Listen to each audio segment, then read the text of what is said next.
Yes, we are hearing some breaking news now that in the House they have passed a reconciliation bill that does include the Save America Act. That is what we're hearing now. We'll bring you more as we have it. House Speaker Mike Johnson is facing some pushback there on the side of the House, but apparently they have determined a way forward, and now the best chance is to ask somebody who is part of that. Joining me now, Texas Congressman Michael Cloud. Congressman, it is great to have you with us. Appreciate you fitting us in with the busy schedule there on the Hill today.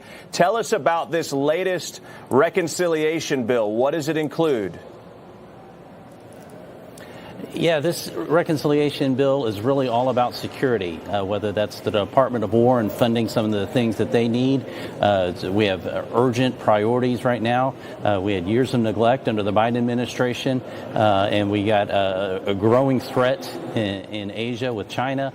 This is about making sure we have what we need in the short term to go forward. We still have some work to do when it comes to passing a defense appropriations bill, but this is about security. It's also about food security. Many of our farmers, they've been struggling under the weight of what's been going on with prices going up on inputs, with drought, with different things going on. And so it provides some funds to make sure that we maintain, under the Biden administration, it was the first time in American history that we were importing more food than exporting, that we were a net importer of food. Now, if there's a national security priority, certainly having our own food source is one. And so this makes sure our farmers kind of fills the gap while we're working on making them whole in the long run. And then the Save America Act, so important to securing our elections, is on this reconciliation package. $10 billion for the implementation to make sure that the states have the tools that they need to implement the Save America Act that the population, the American people, have been asking for months now.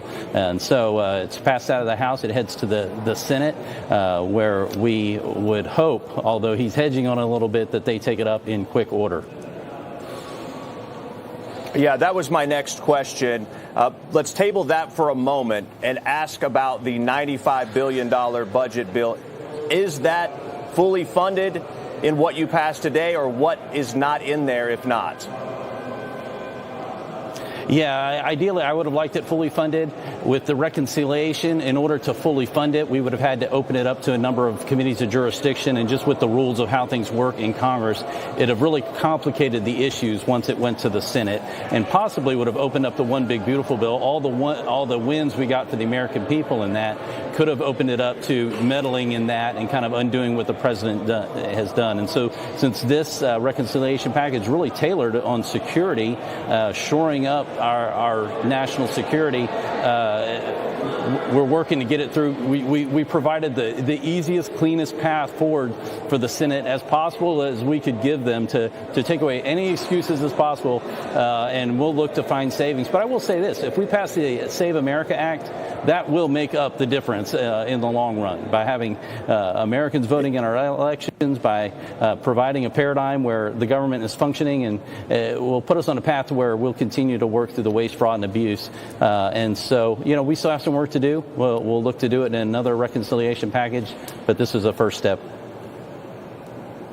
As part of this Save America Act, my last question here, I just want to clarify. I know the House has already passed it. Obviously, the problem's in the Senate. But is this version of the Save America Act everything that the president's been asking that is part of this reconciliation, or how does it differ?